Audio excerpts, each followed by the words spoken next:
जय श्रीमन नारायण। धर्म प्रेमी बंधुओं, माघ महात्म्य के तीसरे अध्याय की कथा आप सभी सुन चुके हैं। किस प्रकार उन कन्याओं को मृगशृंग ने यमराज की स्तुति करके पुनः जीवित करवाया, इसकी कथा आप जान चुके हैं। आज के इस अध्याय में आप सुनेंगे कि यमलोक से लौटी कन्याओं के द्वारा वहां का जो अनुभूत वर्णन उन कन्याओं ने किया वो किस प्रकार का था। राजा दिलीप ने पूछा, मुने, यमलोक से लौटकर आई हुई उन साध्वी कन्याओं ने अपनी माताओं बंधुओं से वहां का वृत्तांत तो बतलाया होगा कि पापियों को कैसी यातना वहां दी जाती है और पुण्यात्माओं को वहां क्या गति होती है। मैं पुण्य और पाप के शुभ और अशुभ फलों को विस्तार से सुनना चाहता हूं। तब वशिष्ठ जी बोले, राजन, कन्याओं ने अपनी माताओं और बंधुओं से पुण्य पाप के शुभाशुभ फलों के विषय में जो कुछ कहा वो मैं आपको बताता हूं। कन्याओं ने कहा, माताओं, यमलोक बड़ा ही घोर और भय उत्पन्न करने वाला है। वहां सर्वदा चारों प्रकार के जीवों को विवश होकर के जाना ही पड़ता है। गर्भ में रहने वाले अथवा जन्म लेने वाले शिशु, बालक, तरुण, अधेड़, बूढ़े, स्त्री, पुरुष, नपुंसक सभी को वहां जाना पड़ता है। वहां चित्रगुप्त आदि समदर्शी एवं मध्यस्थ सत्पुरुष मिलकर देहधारियों के शुभ और अशुभ फलों का विचार करते हैं। इस लोक में जो शुभ कर्म करने वाले कोमल हृदय दयालु पुरुष हैं, वे सौम्य मार्ग से यमलोक में जाते हैं। नाना प्रकार के दान व्रतों में संलग्न रहने वाले स्त्री पुरुषों से सूर्य नंदन यम की नगरी भरी पड़ी है। माघ स्नान करने वाले लोग वहां विशेष रूप से शोभित होते हैं। धर्मराज उनका बहुत सम्मान करते हैं। वहां उनके लिए सब प्रकार की भोग सामग्री सुलभ होती है। माघ स्नान में मन लगाने वाले लोगों के सैकड़ों हजारों विचित्र विचित्र विमान वहां शोभा पाते हैं। इन पुण्यात्मा जीवों को विमान पर बैठकर आते देख सूर्य नंदन यम अपने आसन से उठकर खड़े हो जाते हैं और स्वागत पूर्वक उन्हें आसन देते हैं, पाद्य अर्घ आदि निवेदन करते हैं और प्रिय वचन कहते हैं कि आप लोग अपने आत्म कल्याण करने वाले महात्मा हैं। आप लोग धन्य हैं, क्योंकि आपने दिव्य सुख की प्राप्ति के लिए पुण्य का उपार्जन किया। अतः आप इस विमान पर बैठकर स्वर्ग को जाइए। स्वर्गलोक की कहीं तुलना नहीं है। वह सब प्रकार से दिव्य भोगों से परिपूर्ण है। लेकिन जो पापी हैं उनका भी वर्णन आप लोग सुने। जो क्रूरतापूर्ण कर्म करने वाले, दान न देने वाले पापी जीव हैं, वहां यमराज के घर में अत्यंत भयंकर दक्षिण मार्ग से जाते हैं। यमराज का नगर अनेक रूपों में स्थित है। इसका विस्तार चारों ओर से 86,000 योजन समझना चाहिए। पुण्य कर्म करने वाले पुरुषों को वह बहुत नजदीक जान पड़ता है, किंतु भयंकर मार्ग से जाने वाले पापी जीवों के लिए वह बहुत दूर है। वह मार्ग कहीं तीखे कांटों से भरा है तो कहीं रेत और कंकड़ों से, कहीं पत्थरों के ऐसे टुकड़े बिछे हैं जिसका किनारा छुरों के धार के समान है। कहीं बहुत दूर तक कीचड़ ही कीचड़ भरी रहती है, कहीं घातक अंकुर उगे रहते हैं, कहीं लोहे की सुई के समान नुकीली कुशों से सारा मार्ग ढका रहता है। इतना ही नहीं, कहीं कहीं बीच बीच रास्ते में वृक्षों से भरे हुए पर्वत हैं, जो किनारे पर भारी जलप्रपात के कारण अत्यंत दुर्गम जान पड़ते हैं। कहीं रास्ते पर दहकते हुए अंगारे बिछे होते हैं। ऐसे मार्ग से पापी जीवों को दुखित होकर जाना पड़ता है। कहीं फिसला देने वाले चिकने ढेले, कहीं खूब तपी हुई बालू, कहीं तीखी कीलों से वह मार्ग व्याप्त है। कहीं कंडों की आग से यमलोक का मार्ग व्याप्त रहता है। कहीं धूल मिली हुई प्रचंड वायु का बवंडर होता है। कहीं बड़े बड़े पत्थरों की वर्षा होती है। रेत की भारी वृष्टि से सारा अंग भंग हो जाने के कारण पापी जीव रोते हैं। कहीं तीखे अस्त्र शस्त्रों की वर्षा होती है। कहीं अत्यंत ठंडी, कहीं रूखी, कहीं कठोर वायु, सब ओर से आघात सहते हुए पापी जीव सुखते हैं, रोते हैं। वे एकाकी, पराधीन, मित्र बंधु बांधवों रहित होते हैं। अपने कर्मों के लिए बारंबार शोक करते हैं, रोते हैं। कंठ, ओठ, तालु सूखे होते हैं। वे शरीर से दुर्बल और भयभीत होते हैं। इस दशा में भूख का कष्ट सहन करते हुए उन्हें जाना पड़ता है। कुछ दूसरे जीवों के गले में रस्सी बांधकर उन्हें पशुओं की भांति घसीटा जाता है। वे अत्यंत दुख उठाते हैं। इस प्रकार बहुत ही कष्ट भोगते हुए वे आगे बढ़ते हैं। यमराज अपने यमदूतों को कहते हैं, ओ चंड, ओ महाचंड, तुम इन राजाओं को पकड़कर ले जाओ। क्रमशः नरक की आग में डालकर इन्हें पापों से शुद्ध करो। वे दूत शीघ्र ही उठाकर बड़े बड़े राजा भी जो दुष्ट हुए हैं, उन्हें पैर पकड़ कर ले जाते हैं और बड़े वेग से आकाश में घुमाकर फेंकते हैं। उसके बाद पूरा बल लगाकर तपाई हुई शिला पर बड़े वेग से पटकते हैं, मानो किसी महान वृक्ष पर वज्र से प्रहार करते हैं। शिला पर गिरने से उनका शरीर चूर चूर हो जाता है, रक्त के स्रोत बहने लगते हैं और जीव अचेत और निश्चेष्ट हो जाता है।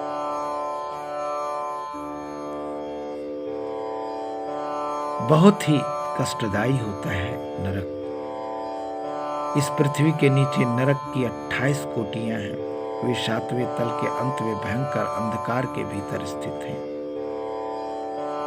इसके अनेकों कोटि हैं। नरक के अनेकों कोटि हैं, अनेकों नाम हैं। पहला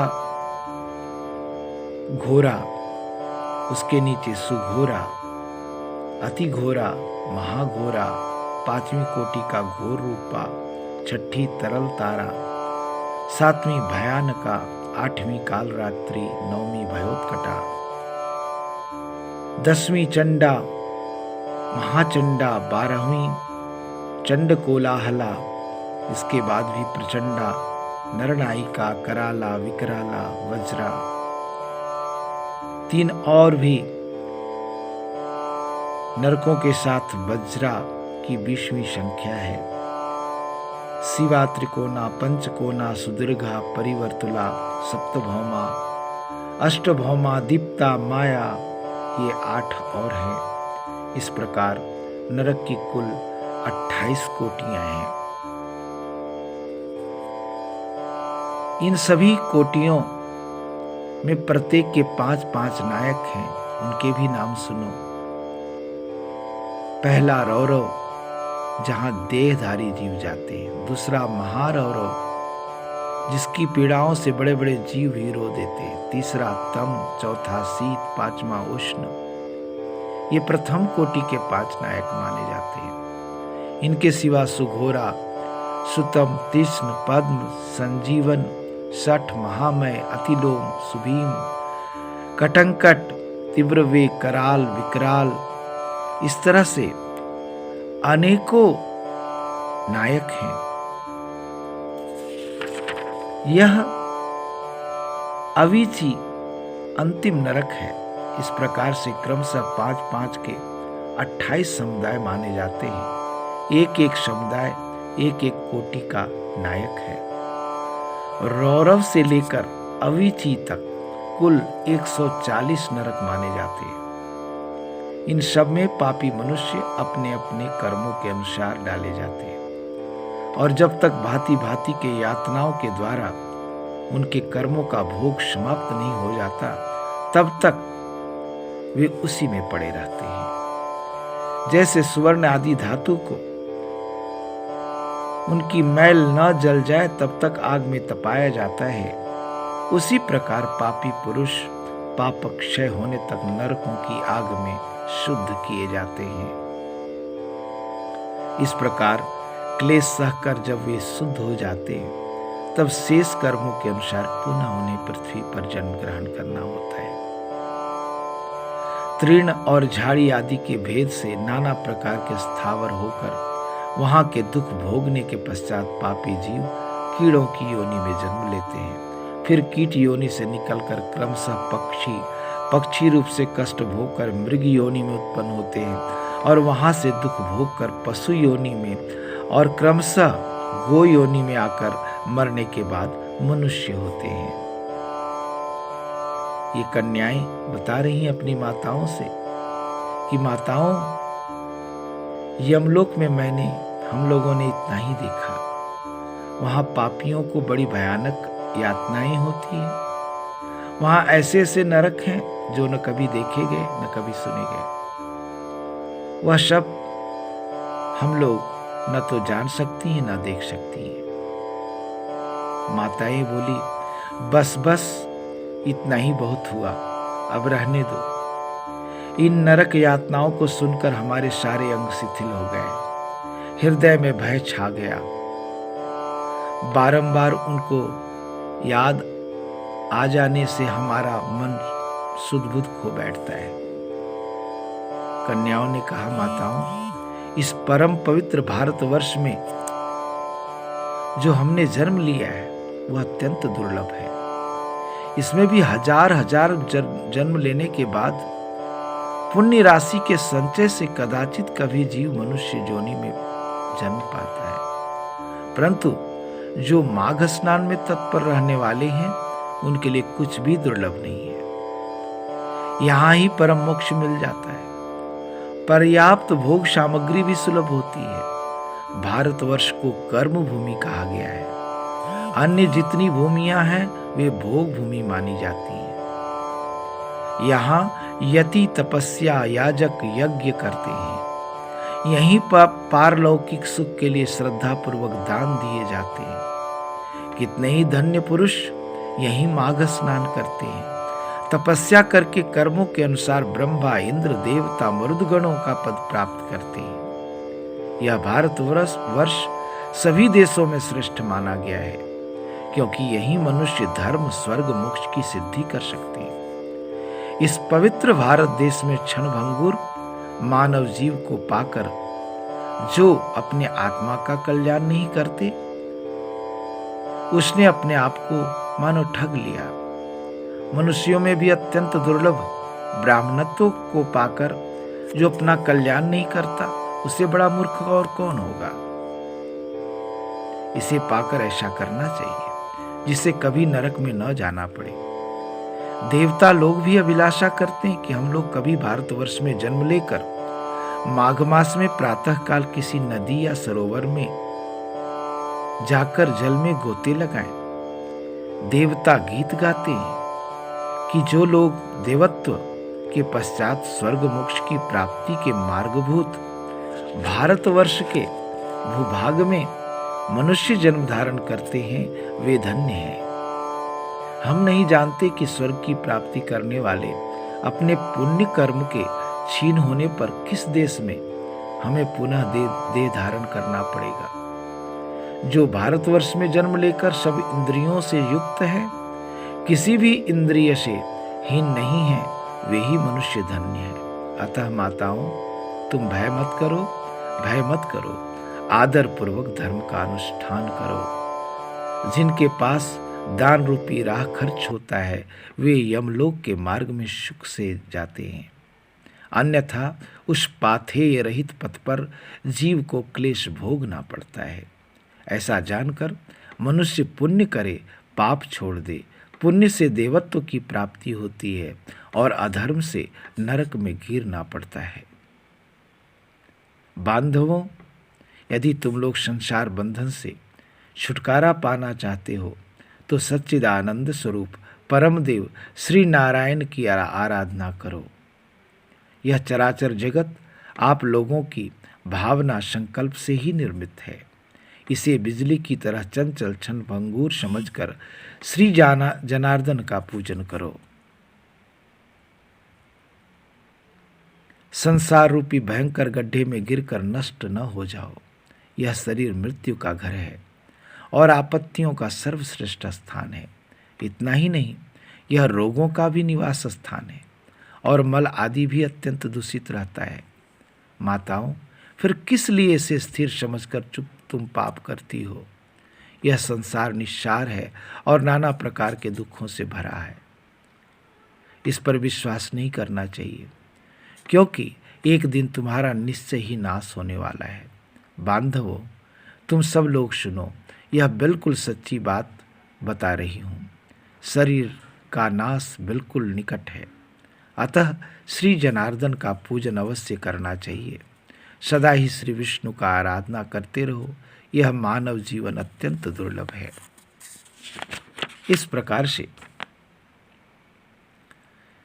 कन्याएं अपनी माताओं और बंधुओं को बता रही हैं, तुम लोगों को भय छोड़कर श्री केशव का आराधना करना चाहिए। शालग्राम शिला का निर्मल और शुद्ध चरणामृत पियो तथा भगवान विष्णु के दिन एकादशी का उपवास करो। जब सूर्य मकर राशि पर स्थित हो उसमें प्रतिदिन प्रातः काल स्नान करो। साथ ही पति की सेवा में लगी रहो। नरक का भय तो तुम्हें दूर से ही छोड़ देना चाहिए, क्योंकि सब प्रकार के पापों का नाश करने वाली परम पवित्र एकादशी तिथि प्रत्येक पक्ष में आती है। फिर तुम्हें नरक से भय क्यों हो रहा है?